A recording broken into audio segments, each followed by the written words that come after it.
Joining us for International Women's Day, commemoration in song and poetry. We have a long tradition of International Women's Days going way, way, way back when it was live. And then last year it was Zoom, and we're Zooming today. Thank you to our host, John Curl. Remember to mute if you are not reading.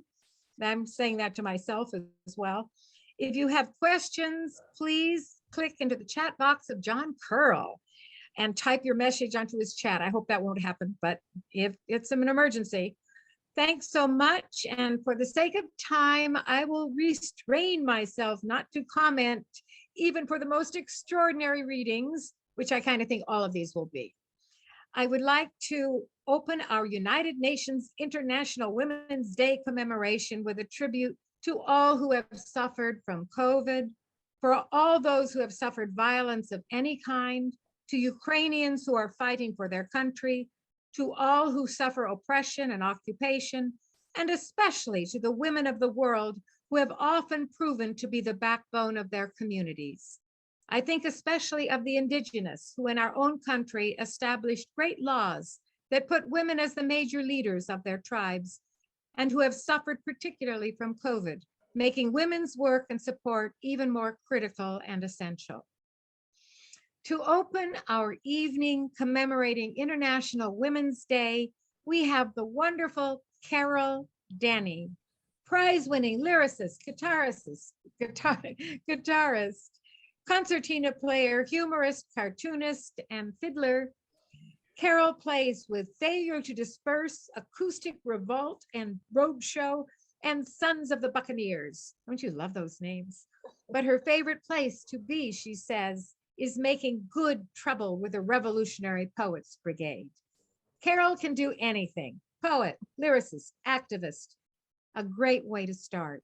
So let's welcome Carol Denny. Thank you so much. What a lovely introduction.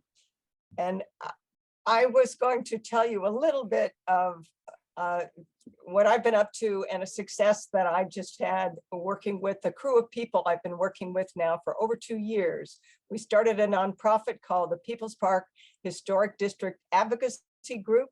We successfully got the California Historic Resources Commission to unanimously affirm People's Park as eligible for federal status, which should be announced any day now.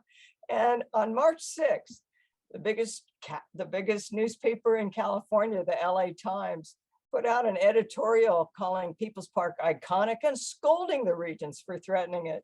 So look up that editorial if you think nothing changes, because that's a conservative group of people. So I wrote this song for People's Park. It's a sing-along, so especially because probably nobody can hear you where you are. You can sing your heads off. It's called This Is the Garden That Stopped a War.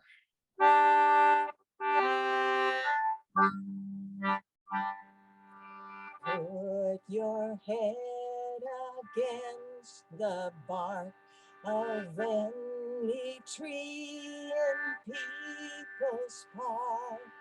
They'll say what they're standing for. This is the garden that stopped a war. Find a place to rest your head. Plant a simple flower bed. All are welcome, rich and poor. This is the garden that stopped a war. This is the garden they tried to take. We are the people they tried to break. This is the landmark we're standing for.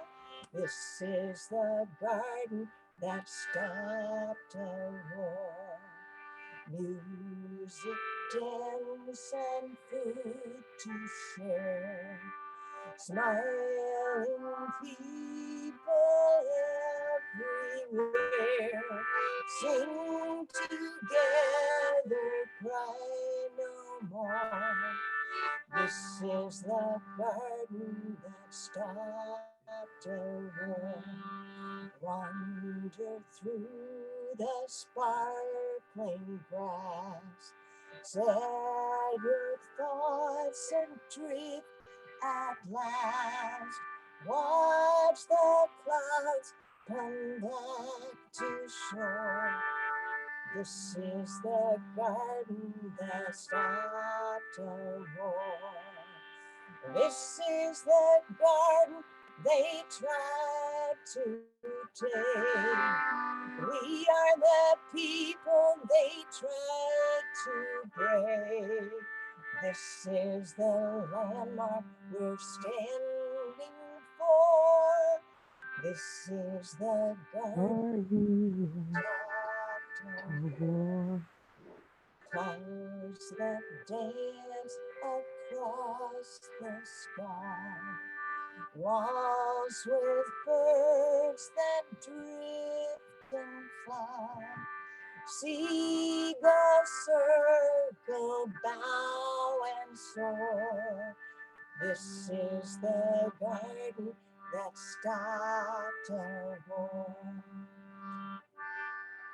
Put your head against the bark of any tree in People's Park.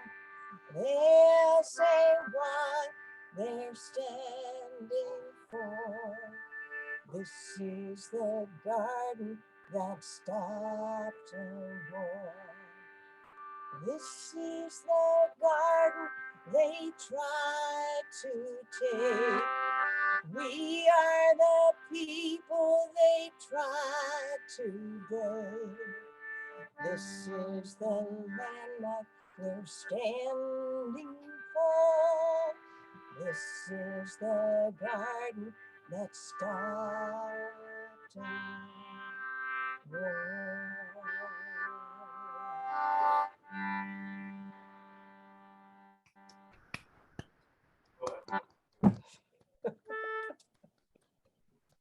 Brava.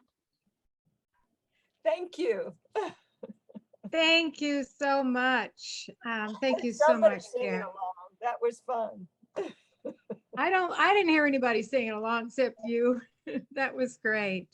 The next person I don't see here, and I wonder if she's having trouble zooming in, that would be Nahid Arya, who works for the Office of the District Attorney. She is Afghan and an Afghan poet and activist, often wears her beautiful burqas to remind people of the work that still must be done to assure women's rights in Afghanistan and elsewhere. I hope she's here. Nahid Arya, are you here? If not, we will try to zoom in on her later. I hope she can figure out her way in. And I'm going to now turn to MAHNAZ BADIHIAN, a wonderful, wonderful part of our Revolutionary Poets Brigade, a great Iranian poet and translator of Farsi, as well as many, many publications to her credit, including Plague 2020, Year of Pandemic. Her latest book is Ask the Wind, and it will be coming out in a couple of weeks, I think this month. So I'm asking John Curl to do a video, which MAHNAZ has prepared for us today, since she has 2 other conflicts. So John, can you do that now? Thank you. درخت انار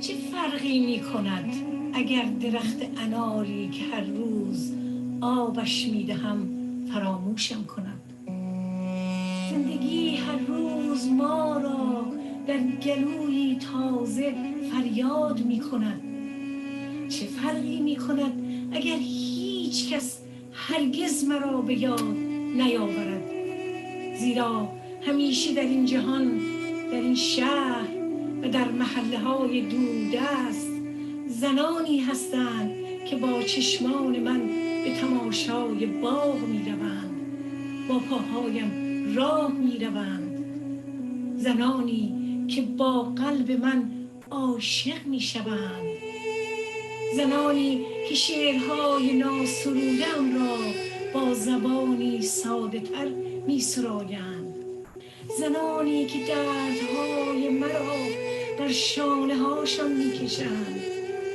زنانی هستند که با تن من در بستر معشوق به خواب می روند، با لبان من حرف می زنند و با دستان من به این درخت انار آب می دهند. من همه زنانم، من همه زنانم. Wonderful to hear. Emma, is that from her latest book, Ask the Wind? It seems like it would be appropriate, but I don't know. Does it have a title? Okay, thank you. And now we have Virginia Barrett. We're going alphabetically, so you can have an idea. Poet, writer, artist, educator, 6 books of poetry and maybe more. This was last year. Her prose has appeared in the Writer's Chronicle, The Raven's Perch, Awakenings, and elsewhere. She is the editor of 2 anthologies of contemporary San Francisco poetry, including Occupy SF, or Occupy San Francisco, Poems from the Movement, and she teaches international poetry at the University of San Francisco. So she's got a lot more than that even to her credit, but we welcome with great honor, Virginia Barrett. Thank you, Virginia. Thank you very much, Karen. I don't currently teach at USF, but I have taught at USF. Thank you. I wanted to dedicate tonight's reading to my great-great-grandmother, Kate Waller Barrett, who devoted her life to social reform to better women's lives, including acting as vice president of the Equal Suffrage League of Virginia from 1909 to 1920. I'll be reading 3 short poems which pay homage to 3 women poets. The first is After the Bean Eaters by Gwendolyn Brooks. The Listeners, Harare, Zimbabwe. They listen to a transistor radio, this crippled pair. Blind, the old man stares. The walls are blank and peeling blue. Visitors are rare. 2 who are broken but pleased. 2 who have a granddaughter with high marks in school. The girl knows English and how to read. Her parents' death from AIDS was cruel. They sit with the crackle of music and government lies, leaning forward on canes, her legs swollen and lame, both homebound with humidity and a worn settee, 2 metal chairs, a radio, and circling flies.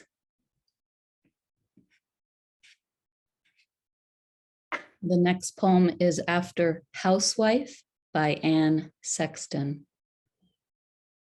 A woman is her own snow. Some women rent cabins. It's another kind of solitary craft. It has structure, a purpose, an off-kilter form. The walls are mud and mindful of hands. See how she stokes the stove all day, relentlessly urging heat. All others have been banished.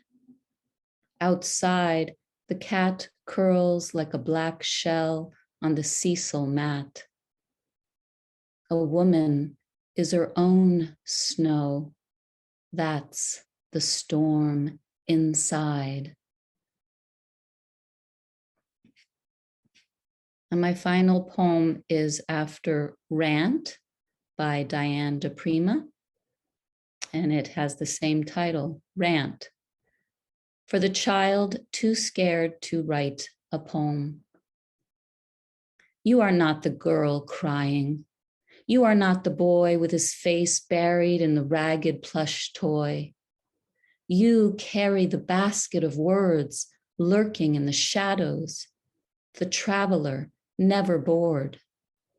Everything is unfolding, Everything is always waiting to be found. Everything is always held in your hands from the hollow of everything. You have the power to urge a flower to unfurl. You have the power to emerge as a dragon. You have the power to stir a lion's whisper. Make a word, roar some. Take the ride to find your fascination. In each idea, a raft, constructed for the infinite river. Enter the water of light. On the way you will meet no one, everyone, yourself. The trail you leave us is your poem, the star chart of your imagined sky. See how it all shines. Thank you.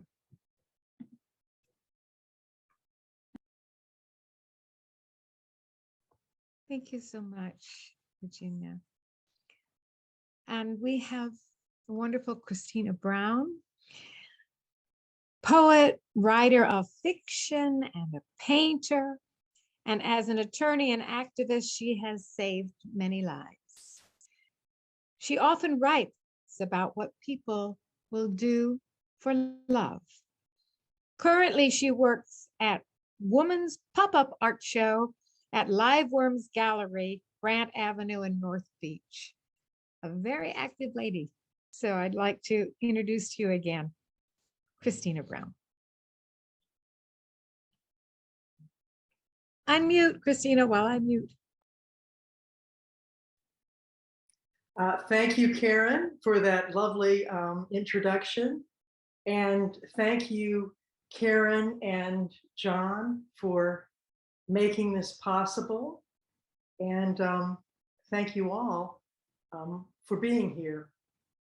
The piece I am about to read, I wrote in the fall when the pandemic had paused, and I imagined that not quite so many people were going to die early in the world.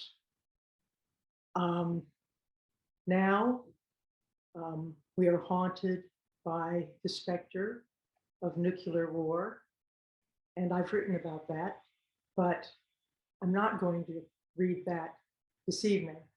I'm going to read the piece that I wrote about the power of love and time. It's a very brief piece.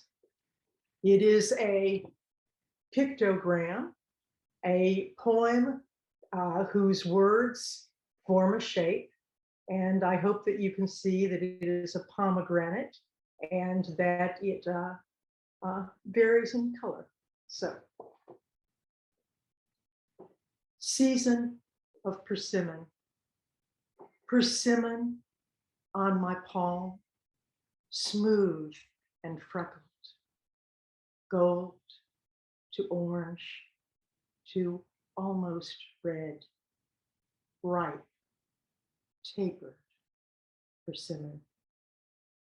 Late fall to the winter solstice, the season of persimmons is upon us, of harvests and deaths, very sweet, but also tart and sometimes sad. Thank you.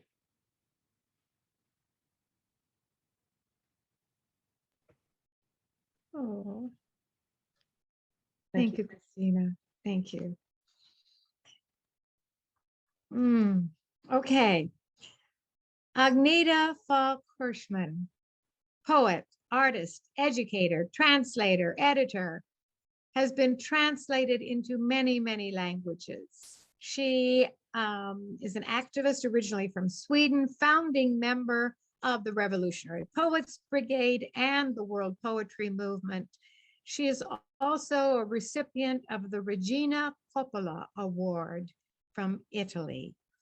So we are very honored to welcome AGNETA FALK. Thank you. I'm going to read 3 poems. But first of all, I'd like to say on International Women's Day that can you imagine if women were the powerful people in the world, we wouldn't have these wars. If women were in charge, for sure, we would not have war.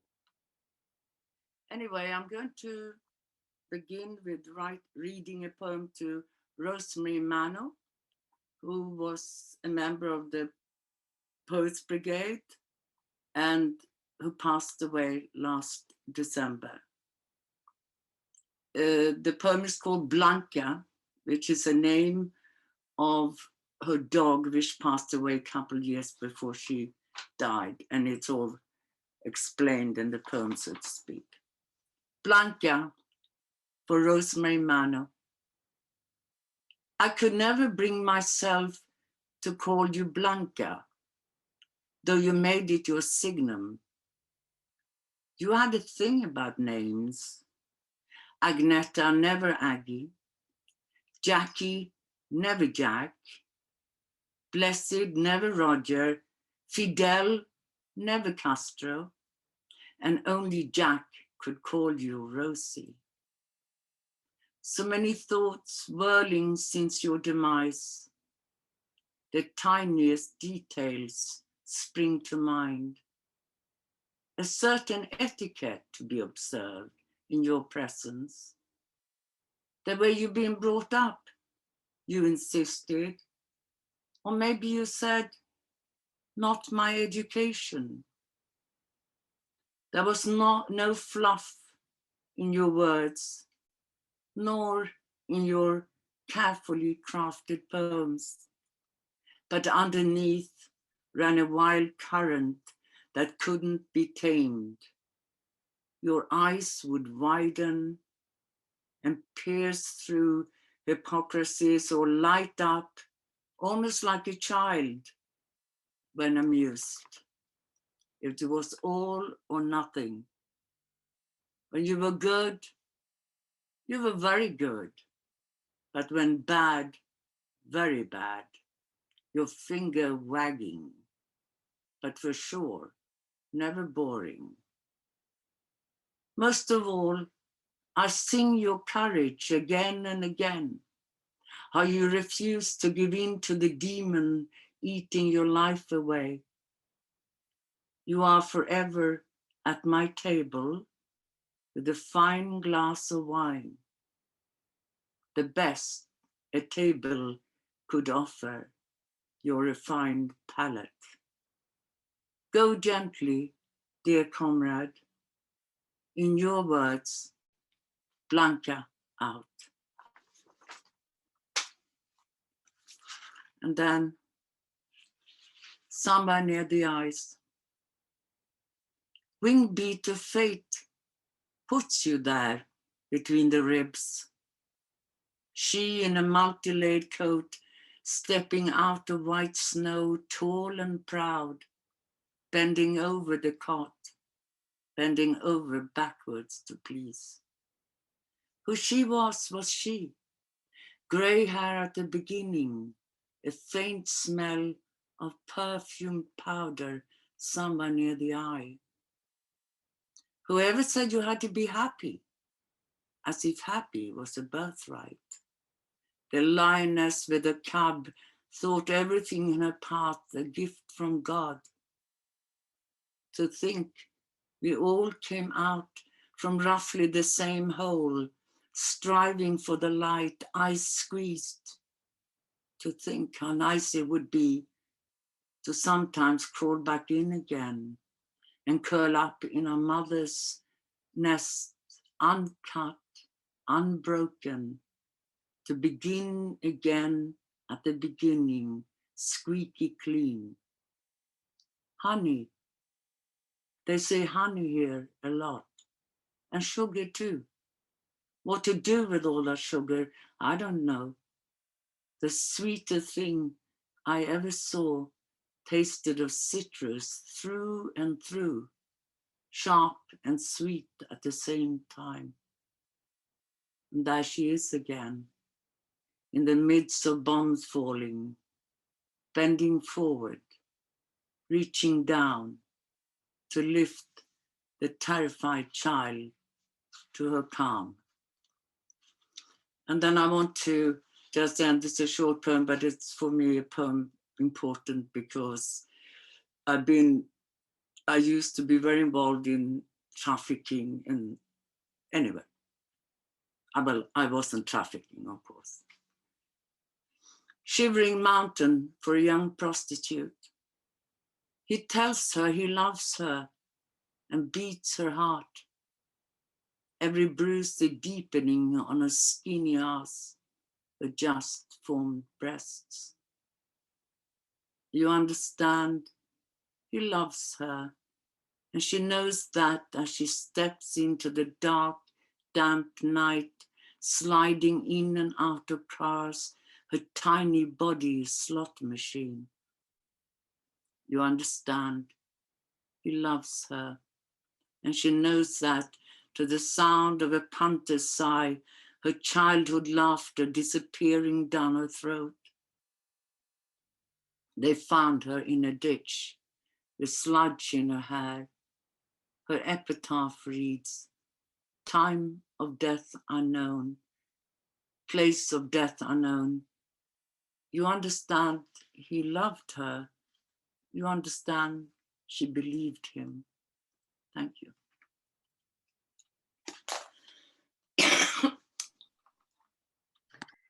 Wow, thank you. And Agneta, thank you so much for that tribute to Rosemary Mano. I think it was so wonderful that you gave that to us tonight. All beautiful poems, thank you. So much to think about tonight. Okay, now we have the wonderful Clara Sue, the director of Clarion Performing Arts Center in San Francisco, Chinatown. She is a wonderful poet, but her Clarion also performs poetry, cabaret, jazz, theater, lots of things, and as well as her own plays, including her play, The Piano. So would like very much to bring to our Zoom collection here, Clara Sue. Thank you, Clara. Thank you, Karen. Good to be here, and hello, everybody. Happy International Women's Day. I would like to read one poem. This is a very old poem that I wrote in memory of someone who brought me up, and she was our maid. And I was born in Hong Kong. And in Hong Kong at that time, in the 1960s, it's very common to have a maid in the household. She actually came to my mother's family before my mother was married. And so she took care of me and took care of my sister after my mother passed away when I was 9. And her name is Alok. So this is a poem for Alok. Alok always closes the door before she acts. Not that she is afraid of being hurt, but it is imperative her victim won't slide out of the kitchen. She is a small woman, about 4.5 feet tall, with a head full of jet black hair running down to her knees. She braids it long behind her back, greases it shiny with some mysterious lotion that makes me stay respectfully away. I am always curious and frightened when the slapping sound comes through the kitchen door, and I'm intrigued with the Herculean effort that Alok puts forth. I can hear her heavy breathing and curses. She tells me she grabs the tail and throws it on the floor until it stops flopping. That is the only way to do it. When it is quiet, I would knock on the door timidly calling her name, then squint my eyes and slowly open a crack to the smell of salt water, blood, and pieces of shiny scales. Alok is already splashing cold water on the tile floor and scrubbing it with a brush. A fire burns brightly and steam escapes around the walk. Alok comes from the village, does not know how to read and write. When my mother was alive, she taught her numbers. Alok would watch mother record the expense every day. Now that mother is dead, Alok is left with a daunting task. The notebook has 2 columns, one for the item, the other the price. Alok would put down all the numbers, but can only draw a few words that she has seen often from the old lists. Before she goes to bed, she would call me. I would sit next to her, carefully write down the word beside the symbol, fish. Thank you. Goodness, I feel as if I know Unlock. You have introduced her to us. Thank you, Clara. We have now the wonderful DEVORAH Major, art activist, much published poet, novelist, professor, mother, grandmother, friend, lover of the earth and its peoples, and of course, much acclaimed poet, laureate emerita, San Francisco. So we are honored to have you here, DEVORAH. Thank you. Okay, 2 poems. The first one is a piece that I'm writing that's going to be in the end, a 20-minute piece, but this is just 2 minutes of it. And this is called A Mother's Howl. Night sounds, dirges of sirens and gunshots, screeching tires and assaulting voices become bricks around your heart, become an ever-tightening noose around your neck as the bridge of faith rocks and creaks beneath your feet, hampered by age and poor construction.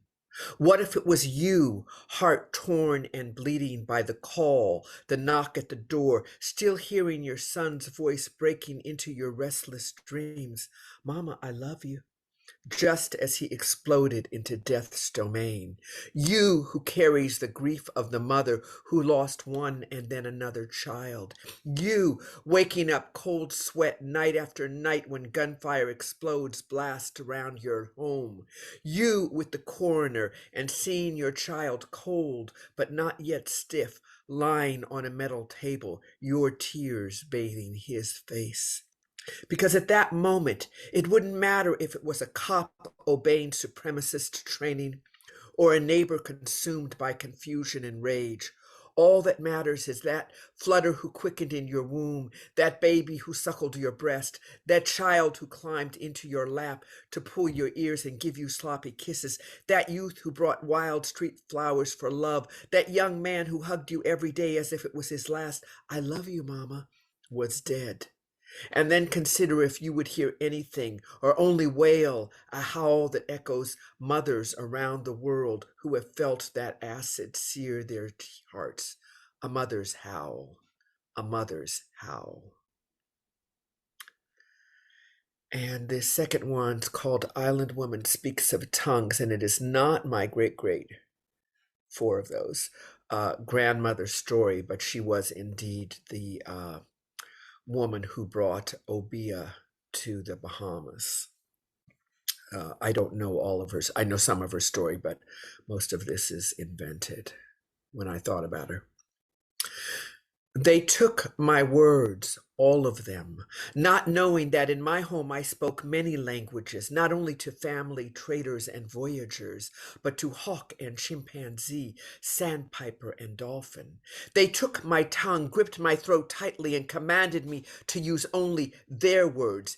Yes, sir, madam, please, limited ideas that did not tell of spirit or legacy.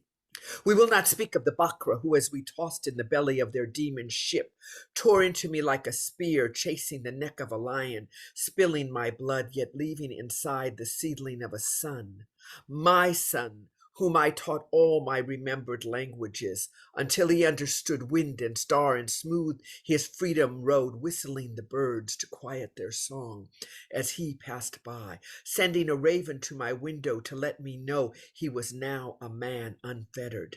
Some call me Obeah woman, ask me to make juju so they could become invisible, so all the Bakra would dry up and die, so we could return home. But now I only know of healing song and the gift of animal languages and learned words the invaders, rapists, and slavers would not teach me, like survive, struggle, surmount. Thank you. Oh, thank you so much, DEVORAH. The howl, the mother's howl. Next, we have Sarah. Sarah MENEFEE, San Francisco poet and homeless movement organizer, a founding member of the League of Revolutionaries for a New America. First, they came for the homeless and the Revolutionary Poets Brigade. Her latest poetry collection, Swimming with Elephants Publications. Sarah, I don't know if I got it all that right, but Cement is the title, and that's the publisher. Yeah, that's perfect. yeah, Thank that's you. but what is the title? Cement is the title. Okay. So, happy Women's Day year round. I'm going to, may have read this before, but you may have forgotten it. It's for the women workers of the world, the poor women workers.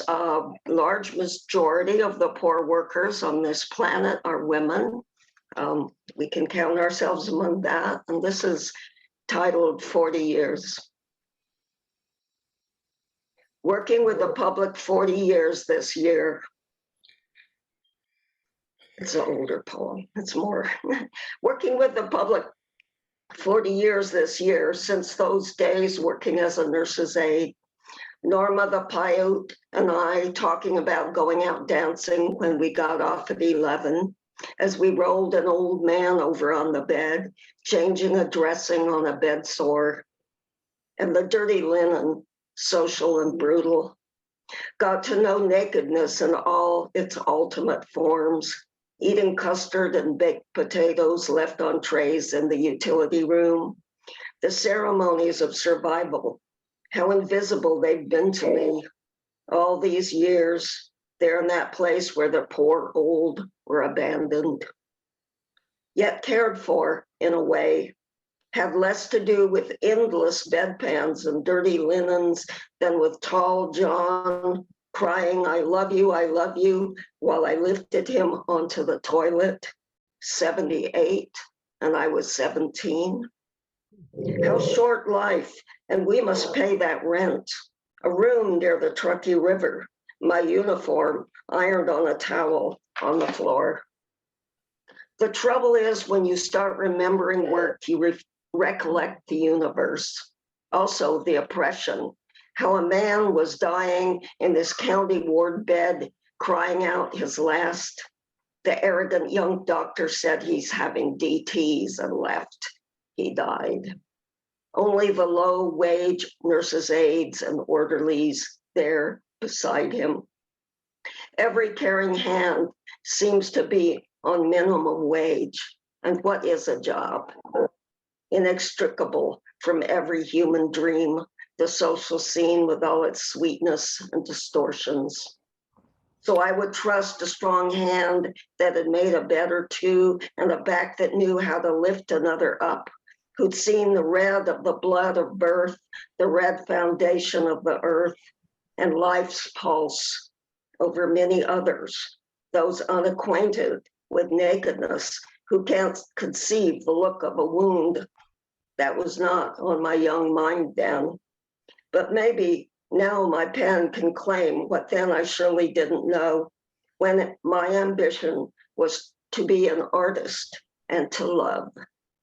When Norma and I went dancing after work or drinking with her Trailways bus driver friends. So I'm going to read, thank you.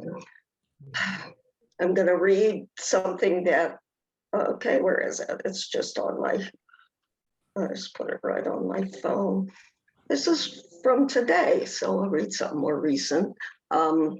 My roommate Khalif had this dream about me, so it's always very special to turn up in somebody's dream, and I kind of recognize myself. So here we go.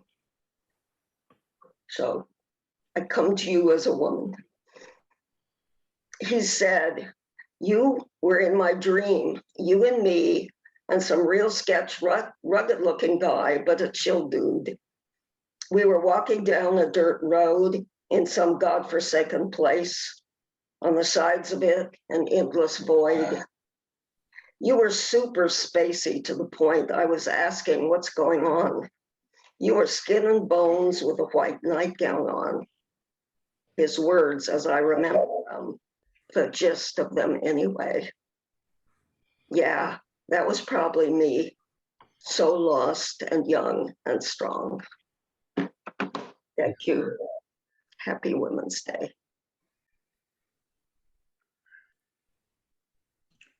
Thank you, Sarah. Young and strong.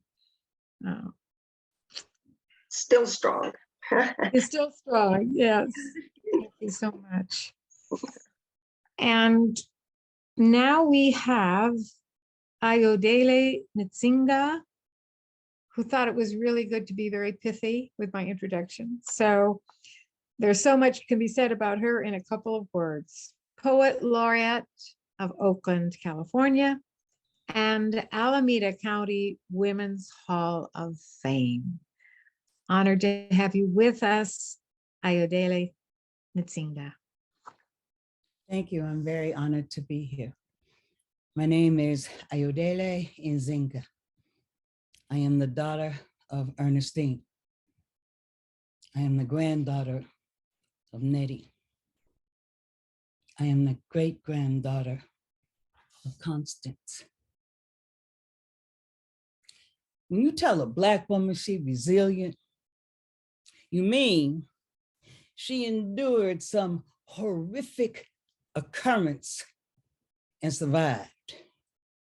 You ain't said nothing about the cost of survival or estimated how many demons are hiding in how many sets of poorly packed Russian nesting dolls. When you say she's strong, what you mean is, your ass ain't gone crazy yet. Calling the women. Calling women to stand up, to walk away into the streets. Walk out of the cities, come away. Out of the towns, come away. Walk through the countrysides into the forests. Come. Leave the cement. Let the neon fall from your hair. Follow the scent of the moon.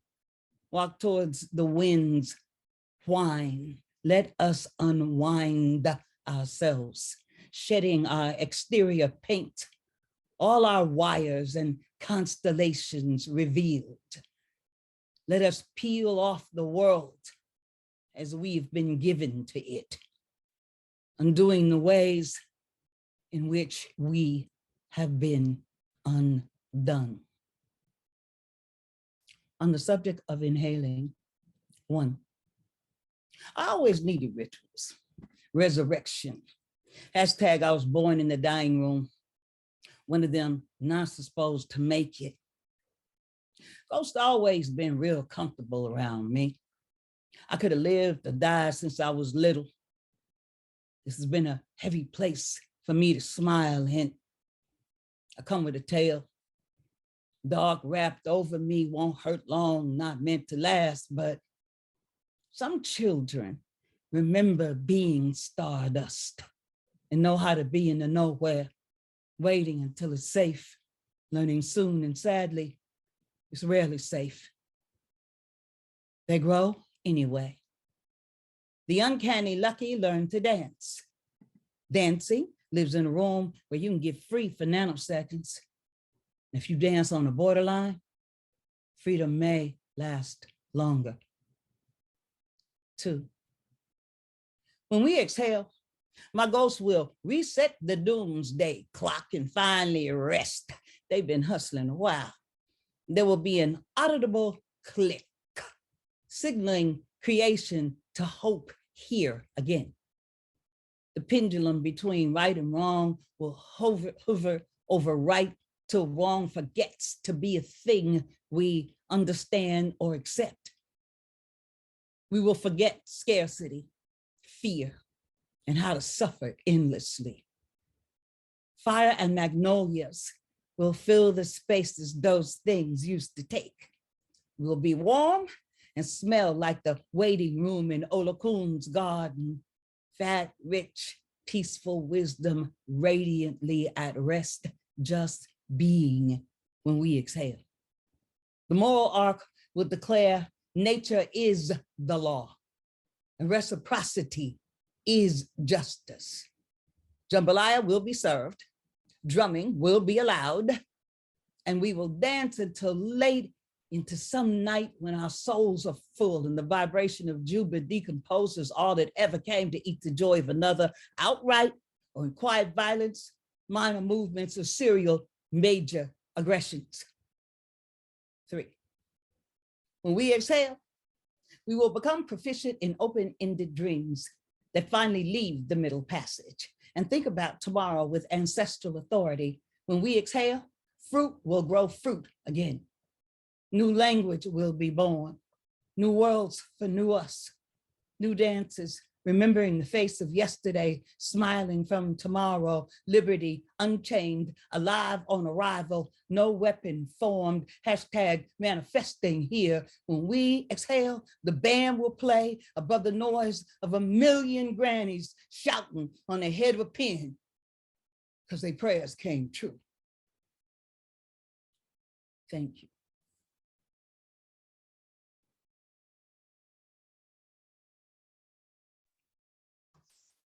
New world, and a million grannies on the head of a pin. It all came true. Thank you. Dorothy Payne, Dottie. International educator, artist, and poet who currently moves between San Francisco, St. Louis, Mexico City, and Guinea, West Africa. She has performed her poetry internationally. Her poetry has appeared in several anthologies and in her book, Birthmarks. She's setting up a new painting studio in St. Louis. Will soon be traveling back to Guinea and then on to the Congo. I hope this is current. Dottie, you move so quickly between places, I'm never sure if I'm current. So just so happy to see you here, and please, you're on. Thank you, Karen. And not going to the Congo, though. COVID took care of that, but back to San Francisco soon. First, I'd just like to say I deliberately put my video camera where I could, where you could see Jack behind me, a painting I did of Jack, but I've had him present at every Zoom poetry reading I've done since his passing, because I feel like he is always with us, but especially at a Revolutionary Poets Brigade meeting. I have much more recent stuff, but in going through my poems, I realized this is the most appropriate one, I think, for me to read tonight, given what's happening in Ukraine. It is not about Ukraine. It could be about Ethiopia. The US is bombing it right now, or any of the other places that military conflict is going on. But this was written in 2016, and it's when we were seeing this massive tidal wave of refugees coming out of the war in Syria. And now, of course, they're predicting that the refugee crisis will be the greatest one in history as a consequence of what's happening in Ukraine. So I would just like to also say very quickly that the quotes that I use, I think my voice will signify what those are, all come from eyewitness accounts of witnesses, the London Telegraph newspaper, and Al Jazeera. So hopefully it'll be obvious when I'm not speaking and that I am instead reading those quotes. Without recourse. Without recourse, women and children constitute 80% of all refugees. 1, the hem of your mother's skirt is an entire universe when you are 4. This is never more true than when there is no one else to turn to. Than when the world you knew collapses all around you, than when your entire flock is startled into desperate flight. Distraught mothers with stone pillows, crying infants in cardboard beds, blood-stained floors from the barefooted who had walked up to 100 kilometers to get here. 2, she hangs on, her tiny fist clenched into a knot so tight it hurts. She struggles to keep up, quickens her 4-4 steps with her mother's long, fear-fueled strides. Her swollen feet hurt, yet she does not dare look up. She clutches tighter, hangs on in syncopated desperation. Mama, Mama, please don't run. We were putting plastic bags on refugee children's heads to protect them from the pouring rain. Gloves on tiny frozen fingers, shoes on tiny shriveled feet. 3, the morning dim grays their despair. The few daddies there wear their fear like worry terrorizing slumped backs. 8 women, children to each man. How can they possibly protect them? Baby, baby, do not fear. Daddy's nearby and mommy is here. An urgent coming together of many tribes, this human tsunami, moving, clinging, stampeding, the run of the endangered ones, advancing, expanding. One by one, they become thousands, seeking a safe haven for their babies, like the hem of a mother's skirt or daddy's man-sized embrace. In our camps, there are 10 births a day, a common response to major crisis. Females and children are pacing the number of men fleeing. 4, the wave of the immense rendered insignificant, thousands reduced to desperation, every man and woman made a child again, every mother seeking protection, her fatherland now a delusion, her reality impermanent, unreal, a shield between her child, and imagined truth. Children born without papers have no country. 5, but recursus returns, rushes forward. Our dresses now flapping like flags for freedom. Our bodies, lifeboats of livingness asserting a claim, declarations of our right to exist. We are as an advancing army, an orbit of irrefutable energy, futures reinforcements, the dharma of our avatar transcending, egos making a way by any means necessary. Haya was her name. Haya means modest, shy. 6, she leans in, aware of the tug and pull at her hem. Relenting is not now possible. Her frequency is now cedent, her power permanently transformed by the image of the breathless one she had to leave there on the beach. She knows she alone continues the only possible world. She will not abdicate. She will not renunciate. She will reach tomorrow. There are many Hayas who have traveled on their own with kids and no husbands. 7, Her pace quickens as she surges forward. She is aware of every tug at the edge of her dress.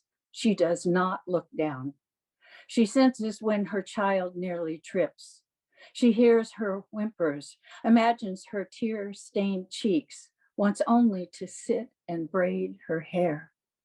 Knowing her in this newness, she grows defiant, strong as the sea, fiercely follows the mothering throng now surrounding them. We have a mother here with a 3-day-old baby, 8. She wonders if the dried blood is still on her skirt. Now calculates the 4 steps to her every stride at the edge of her dress, propels herself accordingly. 1 long, 4 quick. 1 long, 4 quick. 1 long, 4 quick. She will not return to nothing to return to. She will betake wholly, will continue the world of one little girl, will remain among the moving, will recur, will recur. She will abide by the child clinging to the hem of her skirt. There are nearly 500,000 pregnant women among displaced and refugee Syrians. 1 in 3 migrants arriving in Europe are children. Thank you.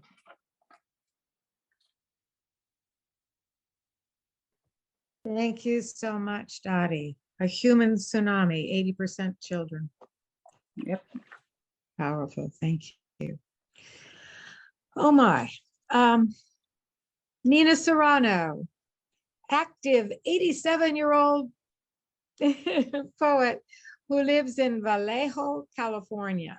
She produces La Raza Chronicles and cover-to-cover radio programs for KPFA in Berkeley and literary dialogues with Nina SERRANO for OzCat Radio in Vallejo. Welcome to you, Nina SERRANO. Thank you so much. I'm very glad to be here among these wonderful, wonderful women, wonderful poets, wonderful revolutionary voices. My poem tonight was written 2 years ago. It's called The Story of Two Ninas, Nina Menendez and Nina SERRANO. 2 Ninas, a generation apart. The younger observed they had both begun as 10-year-olds to ride buses and subways alone to get around New York City.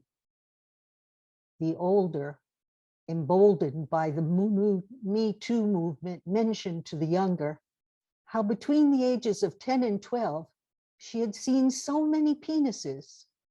And the younger said, me too. How taking advantage of crowded conditions, men would rub against her. The elder chimed in how sometimes they might expose themselves, penis after penis. Neither of them ever discussed it, but simply found clever youthful ways to escape from their persecutors, assuming it was part of the price of freedom to travel. It took thousands of Me Too's decades later to even mention it, because sexual harassment had been so commonplace, so unspeakably unmentionable, that even now, 2 accused molesters pass judgment to determine what civil society allows. The 2 Ninas broke their silence. Usually the older interviewed the younger about the multicultural roots of flamenco, but now the younger asked the older, I read in your biography that as a child you traveled the city alone. Their misadventures spilled out, trapped for decades, as the shared Me Too Stories movement begins an unstoppable avalanche to smash the patriarchy. Thank you.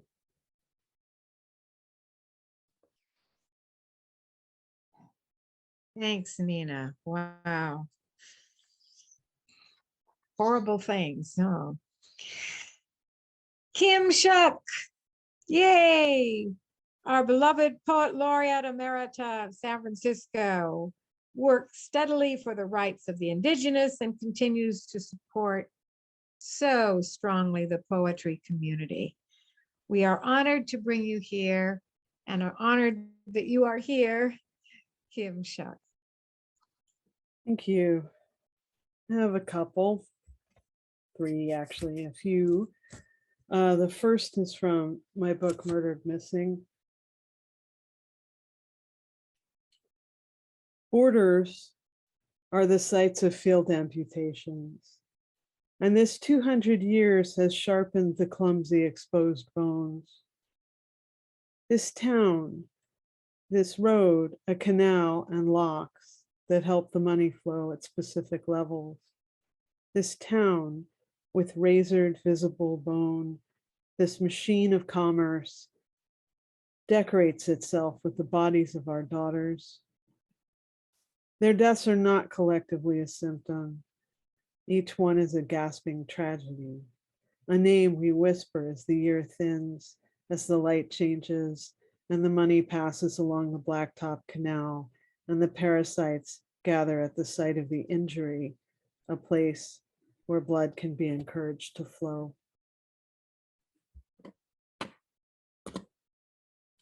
Thank you.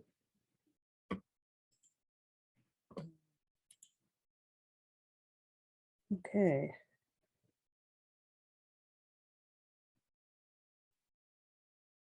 Let's to do a silly thing.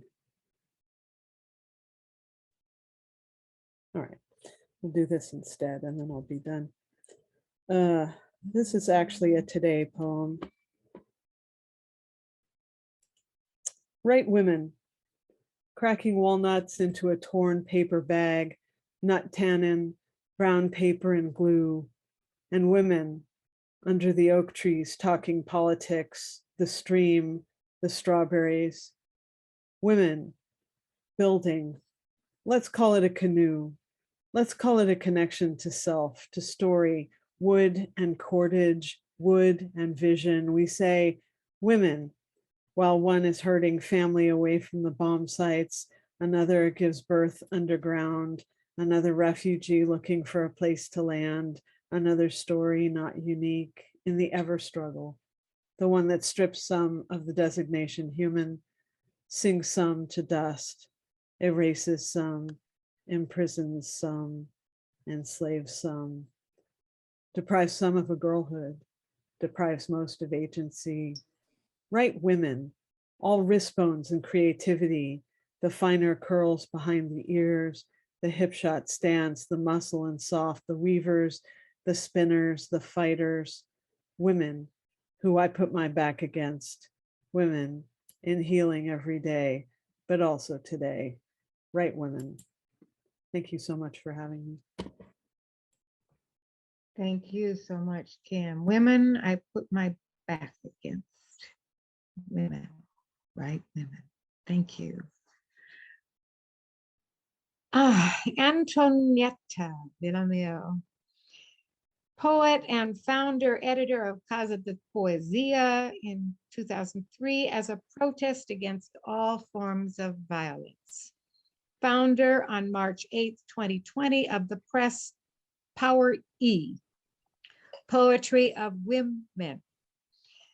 Engaged in radical poetry, founder of the anthology Poesia Festival in 2012. Creator of Cantoleo, Poets Against War.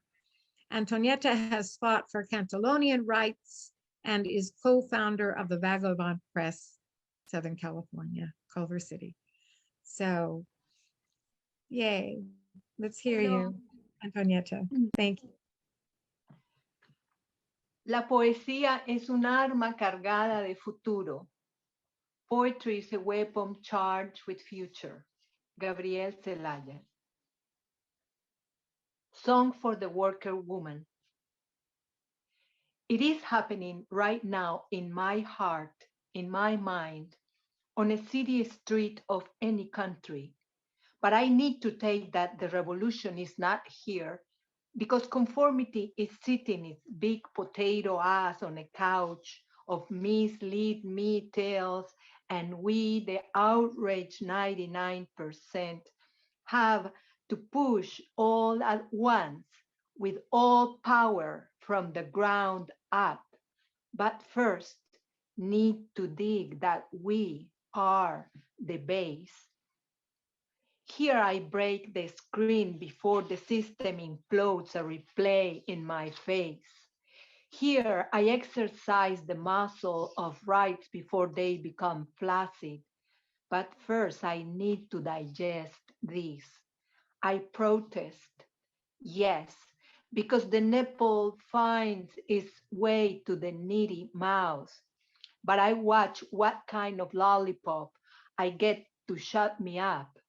Administered like Prozac, the revolution is bipolar, sold to people as genetically altered mad cow with scorpion genes, and beware, smells like mass destruction. The re-evolution is at home, teaching children another way, teaching that public woman means leader and not prostitute, as it is written in the dictionary of men. And while you grasp that, take this. Organized women of the world will close the legs not to give war more kids still attached to placentas as body bags. These are weapons charged with future, and take these words to heart. The revolution is a planet of hungry widows with no work, homeless women and children with a future against all common sense. And what is for breakfast and dinner is next war until the next war, until the next war, until the next war of poor against poor against poor, while the 1% predator kind breaks a richer laugh.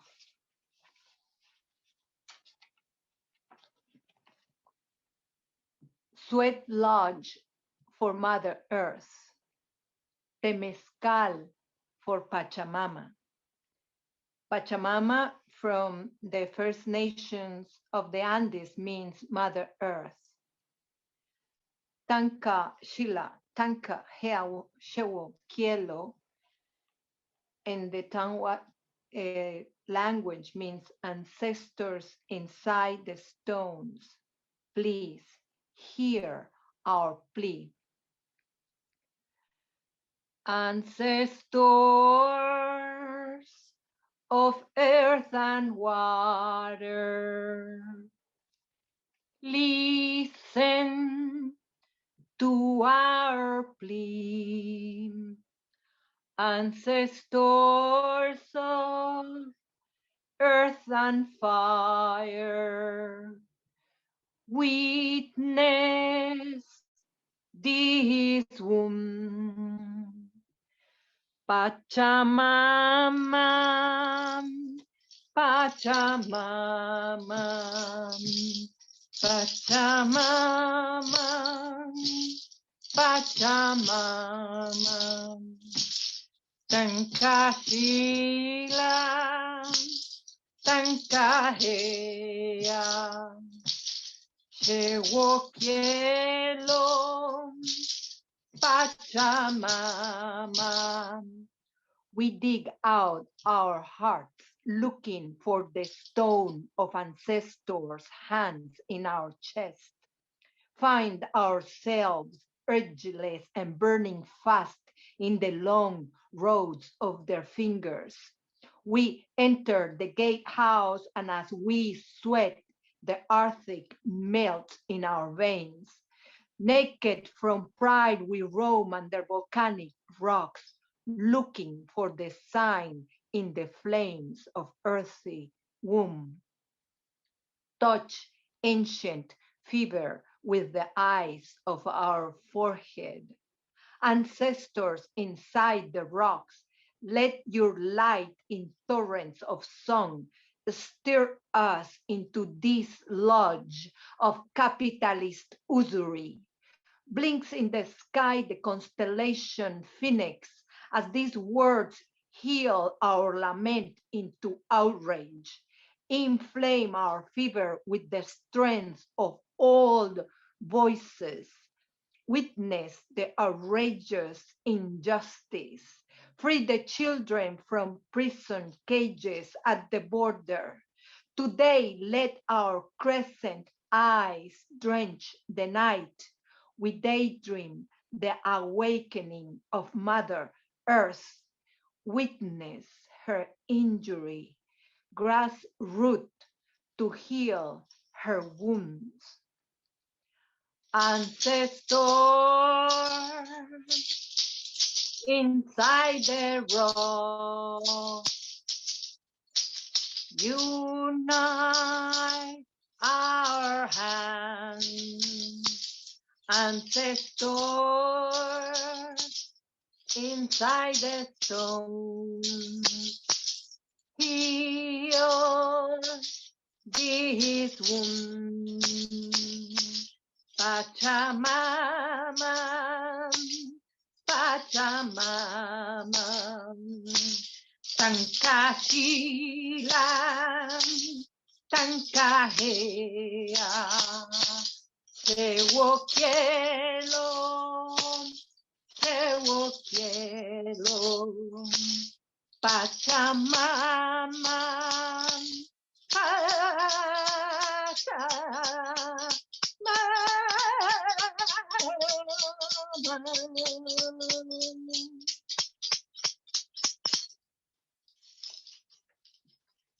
Happy Women's Day. Gracias.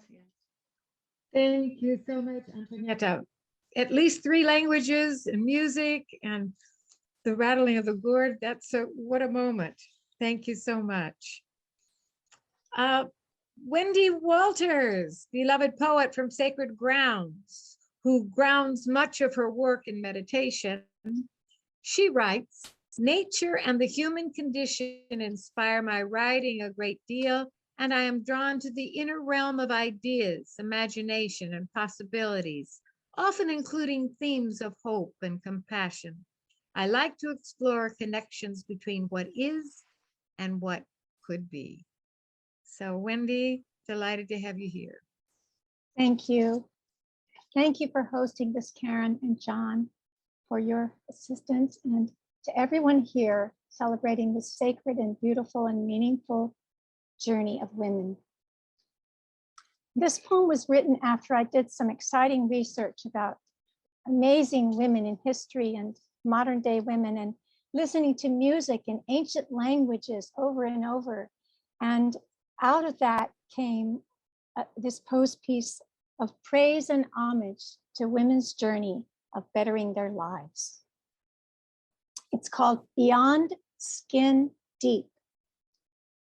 Praise be to the earliest dawnings of the innate value of women as an essential part of the world family. From the first mothers birthing and nurturing life, to the enlightened pioneers who championed women's abilities and rights as human beings. We celebrate and honor the ever-growing movement to support women in the quest for meaningful lives, made increasingly possible through the moral imperative and dignity of equality. Oh, mothers of the light, of greater and greater progress toward wholeness in all human endeavoring. Gratitude to the leading lights in history and among us now. May they and we be protected, guided, and inspired to support and defend the generations to come, bearing onward the wise and powerful, successful and strong spirit and lives of women. Despite the systemic discrimination, the denial of recognition of their intelligence and contributions, despite the harassment endured for pursuing their dreams, despite being taken for granted and if not minimized, cut out of significant affairs of organized society, women have mightily pressed forward, achieving life-changing milestones in the arc of human progress, to be recognized as worthy of equal support and opportunities in their lives, and granted their inalienable rights. Let the world see, as women advocate for improvements for all women, the roadblocks to progress tumble and dissolve.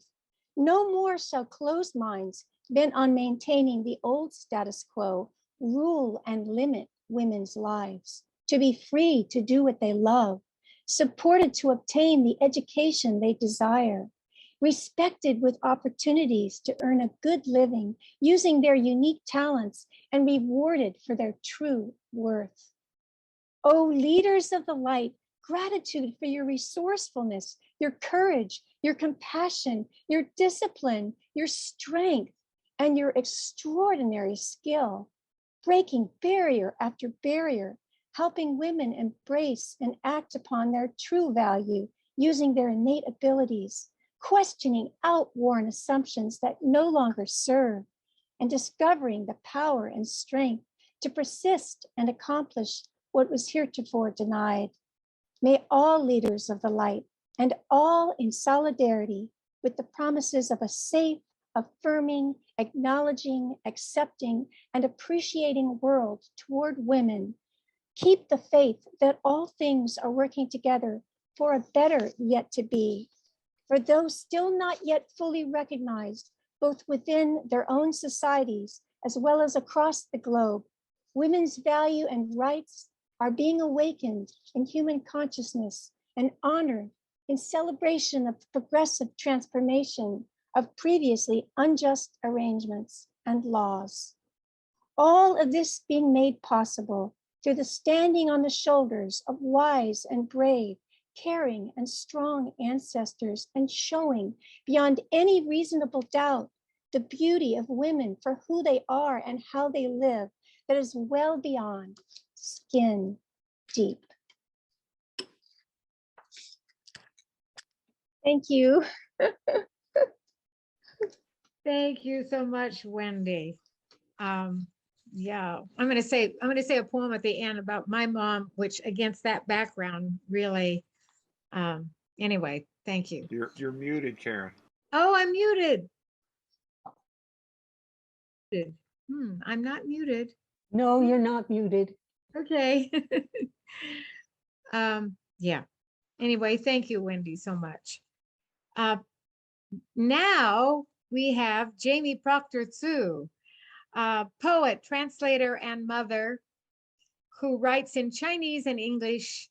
She is a recipient of a Tsuqiang Poetry Award, and her translations of the Chinese poet Song Lin won the Northern California Book Award for Poetry in Translation. Very honored to have you here, JAMI. Thank you, Karen. And I just want to say what a gift it is to be here with all you amazing women and to hear your work and just to feel this positive energy. My heart is very much with all the mothers and sisters mourning loved ones who died of illness and war. So yeah, so I'm going to read one poem by a Chinese poet, Xiao Xiao. I'm translating a collection of her poems.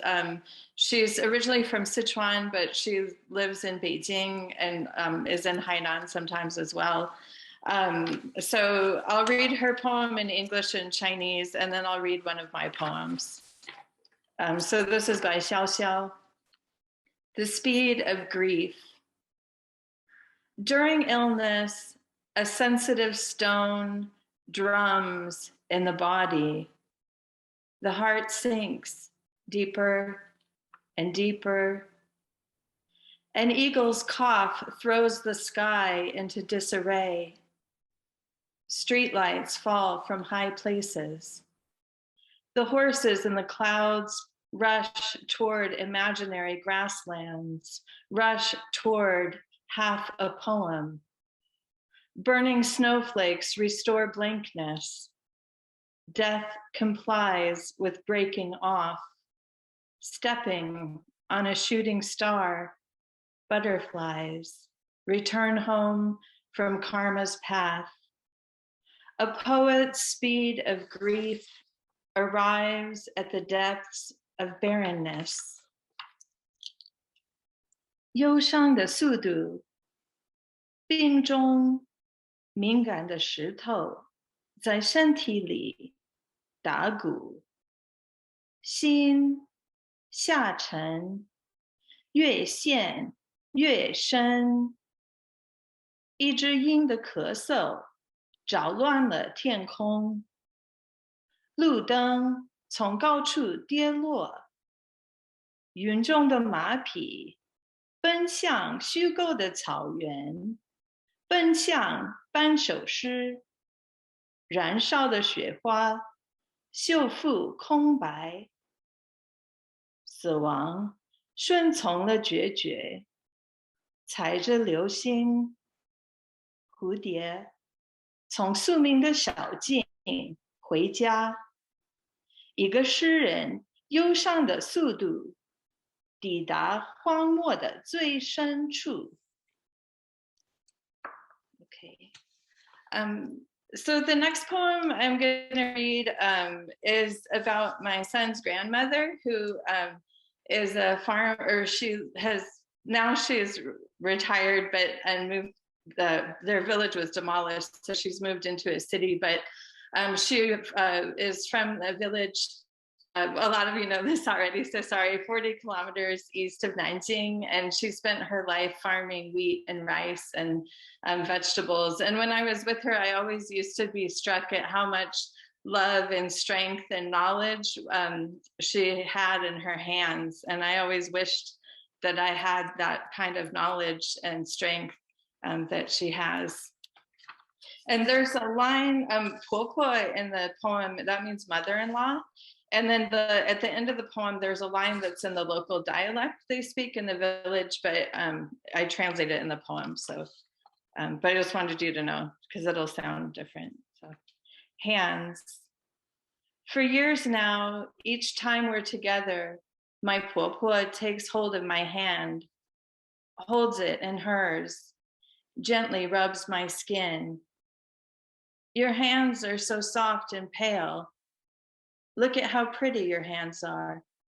Mine are rough and dark. Look how many wrinkles there are. I think of all my years in school. I think of all the things I don't know how to do, the basic things I do clumsily. In the morning, when I walk with my婆婆to the pond where she washes clothes, she carries both baskets of dirty clothes and the wooden washing board, though I offer more than once to help carry. It's okay, she says. She just wants my company. We walk down the newly laid concrete, the first paved road in the village, to the narrow mud path, past a few houses, to the pond where I sit on concrete stairs. She sets the baskets of clothes on the step below me, lays the washing board over the water's edge, places a pair of my son's jeans on it, and begins to scrub them with a yellow bar of soap. Her body moves forward and backward in a rhythm learned from watching the other women in the village after her mom died when she was 10. I watch the widening rings and green water. Think of Rilke. I ask why she doesn't use the washing machine we bought them. She says it doesn't get the clothes clean. Another woman comes to join us, bringing her baskets of clothes, her yellow bar of soap, and her washing board. 你的媳妇刚来了, she says. Your son's wife came home. My婆婆smiles and laughs. Each woman moves in a rhythm similar, her own. The goats bleat behind us. The skin of my hands feels soft to my own touch. Thank you. Thank you so much. I'm so glad you read the Chinese slowly. It's like a soft song. So Thank you. What an enriching experience. Thanks. Oh my goodness, we have John Curl now, our token male poet, who has done such a beautiful job of hosting this and making sure everything has gone smoothly. So, John Curl, poet who has published much on the indigenous Mayan and Aztec peoples, as well as books on collectivism and labor, and lots more that I'm not mentioning. We are so honored to have him as our Zoom host this evening. And thank you so much, John, for being here with us. And we look forward to what you have to say. I am so honored to be here with all of you today. Thank you very much for letting me read here with you today. I'm going to read a poem called She Said, He Said. Don't worry about trying to fix it, he said. We've destroyed this world past redemption, beyond habitability. It's dead, murdered. Our task is now to leave and colonize another planet. Wow, he really said that. Seriously, he imagines heroically saving humanity from extinction by escaping to some spacesuit utopia in the stars. That is the Puritan's eye, escaping the corrupt old world, reinventing yourself in a new city on a hill, in an imagined tabula rasa, the eye of the imperialist, dreaming that there is always some new pristine place to start over again and plunder, even now when people have pillaged the entire earth and there is no place left here to plunder. Then go if you must, she said, to your own suicide, but don't expect me to buy you that spaceship. Even if life really did come here long ago from the stars, she said, and even if that means we are star people too. Even so, we have been here so long. We are now and forever Earth people. And this Earth does not belong to us. We belong to her. This planet is not an object we can use, abuse, discard like so much garbage. Our task now is not to escape, but to stay right here, to hold fast to Earth, to learn to live here, to protect her. We are now and forever inseparable from her, our wild, watery habitat, our precious green mother.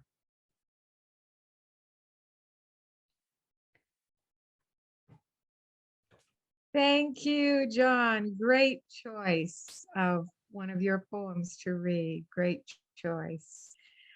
Thank you. And thank you for being here with us tonight. And now I guess it comes to me, Karen. And I want to thank everybody who Zoomed in. And of course, oh my goodness, you wonderful, wonderful poets, all of you that we've heard from tonight. I've written several poems on women who have remained somewhat hidden. I call it my hidden women. And I'd like to share one of those of an Indigenous woman. But before that, I want to do a short poem that I wrote for my late mother that you may recognize. This, it's called A Mother's Hands. And this is of a different era. I mean, she was PTA president and all that sort of thing, but she really, I think, felt there was more for her. Her hands sew garments, knit and clean, brush away tears, question, express what only mother's hands can say. They age a little every day, and yet stay tender, soft, like wings of butterflies and furry things, like she herself, the gentle muse of life and poetry infused with grace and love and dignity, a warrior for her children, she, whose hands become the signature of all a mother will endure, and all that she might celebrate is painted with the brush of fate. The story of love's sweet demands is written on a mother's hands. And this is a poem of Sitkalasa, indigenous woman. I think her story you will hear. Sitkalasa, Dakota Sioux, raised as a child, 8 years freely running through streams and forest on her reservation until missionaries sent her east to learn the white folks' ways, encouraged to be schooled, encouraged to assimilate, encouraged to subsume into white culture. She played the violin, composed and taught music, wrote an opera about her people, and knew she must return, must be a voice for the Sioux. She called herself a pagan, as did Clara Barton, believing in the power of earth and sky, the sacredness of land and its waters and its people. She taught and spoke. Her writing was acclaimed as a voice for her people. She lived and died between two worlds. She did not see the Standing Rock protests against pipelines running through her land. She did not see the fatal hand of COVID decimate her people. Even her grave at Arlington National Cemetery bears only her married name, not the name of Sitkalasa, Dakota Sioux, activist for her people. Thank you.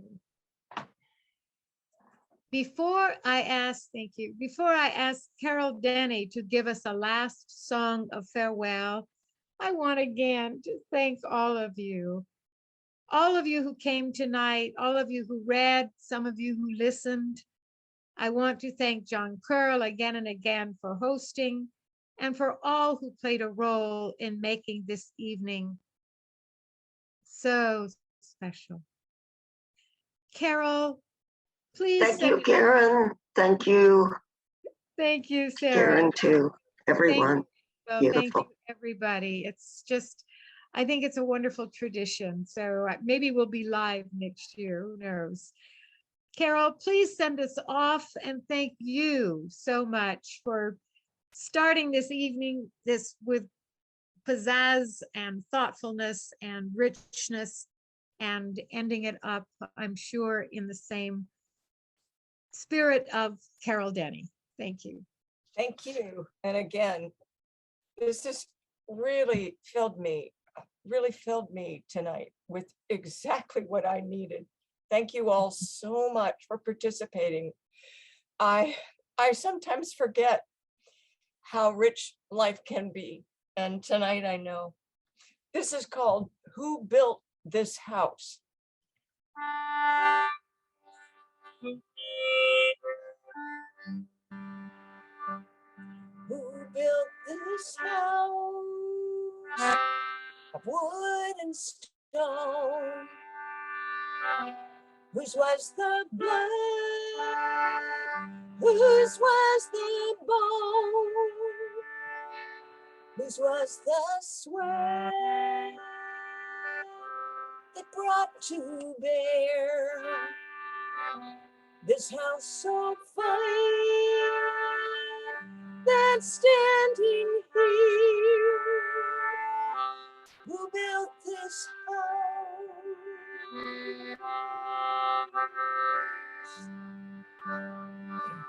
Who built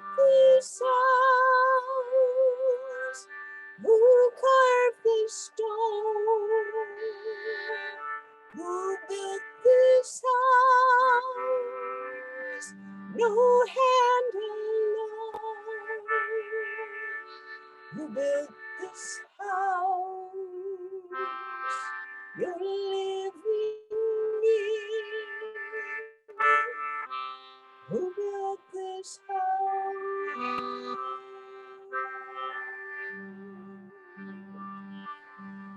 Who built this house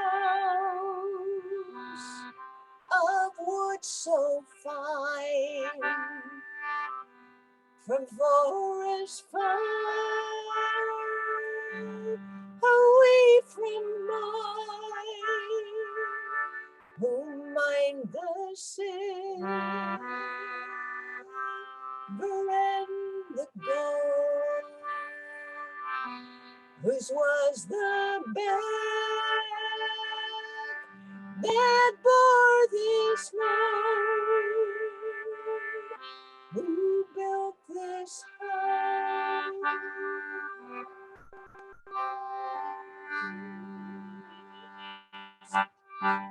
Who built this house? Who carved this stone? Who built this house? No hand alone. Who built this house? You're living in. Who built this house?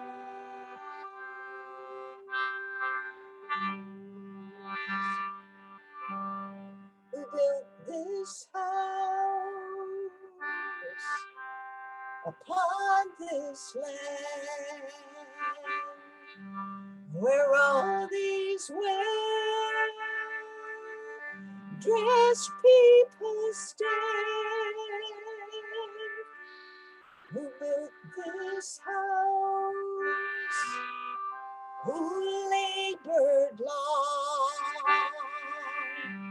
Where does this wealth in truth belong? Who built this house?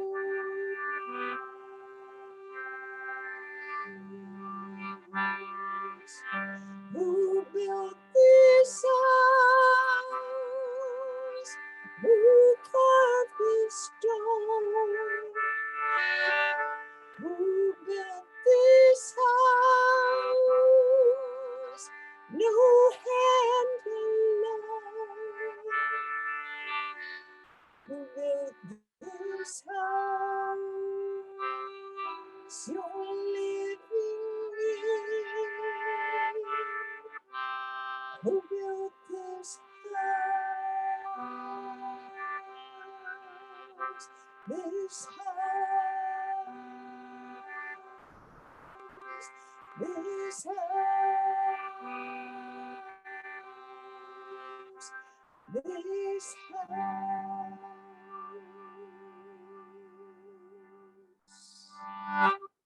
There you go. Oh my, thank you, Carol. You can all unmute and clap. Oh, wow. Thank you. And Thank you. all of you, wonderful to see you. Power to the sisters. And Power to the sisters. And thank you all for the amazing work you do. I feel like such a lucky beneficiary to be on the planet with you. that's how I feel too. Thank you for being on our planet, ladies, sisters, girls, women. Thank you, thank you, thank you. Thank you, Karen. Bye. Thank you. Thank you, everyone. So much love.